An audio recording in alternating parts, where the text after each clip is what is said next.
Hello everyone, welcome back to my channel. आज हम पढ़ने वाले हैं एंटरप्रेन्योरशिप डेवलपमेंट का एक बहुत इंपॉर्टेंट टॉपिक जो है सोर्स ऑफ फाइनेंस। तो फाइनेंस के सोर्सेस पढ़ने से पहले हम ये समझ लेते हैं कि हमें फाइनेंस की ज़रूरत किस लिए पड़ती है।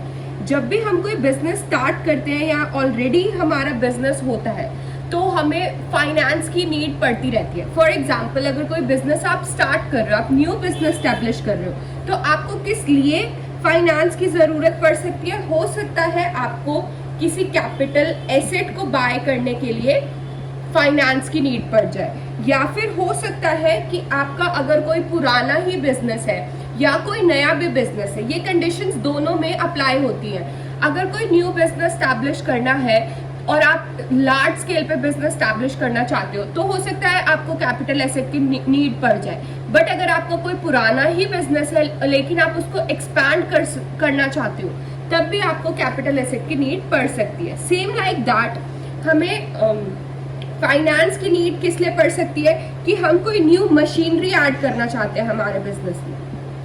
फॉर एग्जाम्पल, पहले आपके पास आपका कोई प्लांट था, आपके प्लांट में 20 मशीनरीज थी, बट आप अपने बिजनेस को एक्सपैंड करना चाहते हो और मशीनरी को 40 करना चाहते हो, तो उसके लिए भी आपके पास फाइनेंस की एक नीड डेवलप हो जाएगी, नीड जनरेट हो जाएगी वहां पे। और आपका कोई न्यू बिजनेस है लेकिन आपके पास सफिशिएंट फंड्स नहीं है, तब भी आपको मशीनरी के लिए फाइनेंस की नीड पड़ सकती है। उसके अलावा हमें बिल्डिंग के लिए भी फाइनेंस की नीड पड़ सकती है। सपोज करते हैं कि आपके पास ऑलरेडी एक वेयर हाउस है, पर उस वेयर हाउस में आपके जो प्रोडक्ट्स हैं वो रखने की जगह कम पड़ रही है, तो आपको क्या न्यू लैंड की, न्यू स्पेस की रिक्वायरमेंट होगी, जिसके लिए अगेन हमारे को किसकी रिक्वायरमेंट होगी, फाइनेंस की। या फिर आप कोई बिजनेस स्टार्ट कर रहे हैं, स्टार्टिंग बिजनेस में आपके पास सफिशिएंट फंड नहीं है, तो आप इनमें से किसी भी रीजन की वजह से फाइनेंस की आपको नीड पड़ सकती है। उसके अलावा अगर आपका कोई पुराना बिजनेस है तो आपको हो सकता है कि लगे कि मैं किसी और प्रोडक्ट में भी डील कर सकता हूँ, मेरी बहुत अच्छी एक मार्केट में इमेज बन चुकी है, कस्टमर्स मुझे ट्रस्ट करते हैं, मेरे ब्रांड को ट्रस्ट करते हैं, तो हो सकता है कि आपको न्यू प्रोडक्ट के डेवलपमेंट के लिए फाइनेंस की नीड पड़ जाए।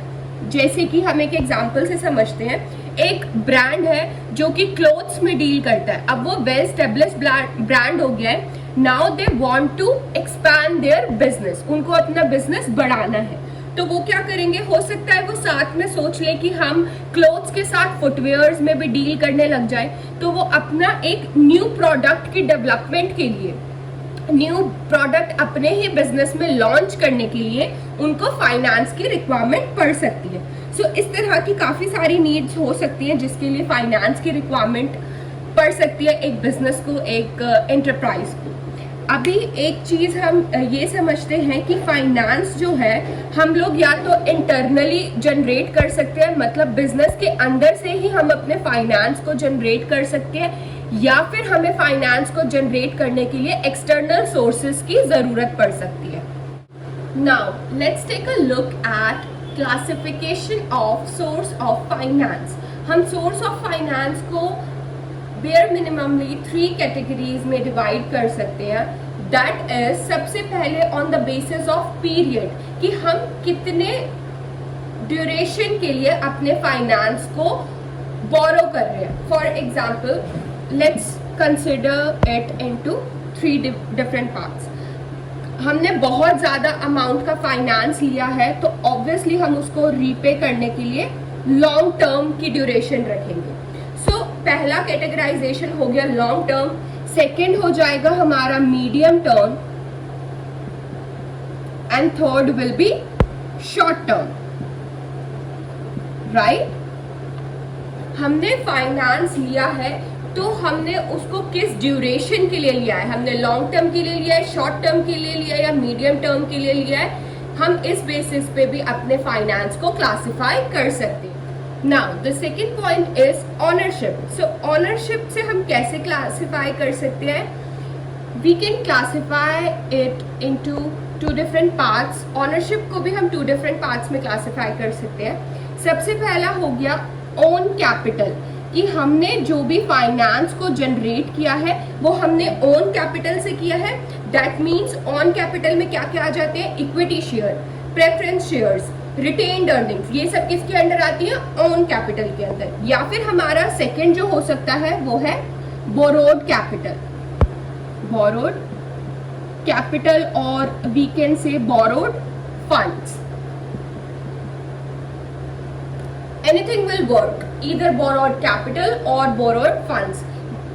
So borrowed funds में क्या क्या आ जाते हैं, public deposit, trade credits, bills of exchange, banking finance, और we can have commercial papers, bank guarantees, advance from customers, ये सब क्या आ जाते हैं, बोरोड फंड्स में इंक्लूड हो जाते हैं। तो सोर्स ऑफ फाइनेंस की सेकेंड कैटेगराइजेशन हो गई ऑनरशिप, और ऑनरशिप के दो सब पॉइंट्स है, एक है ओन कैपिटल।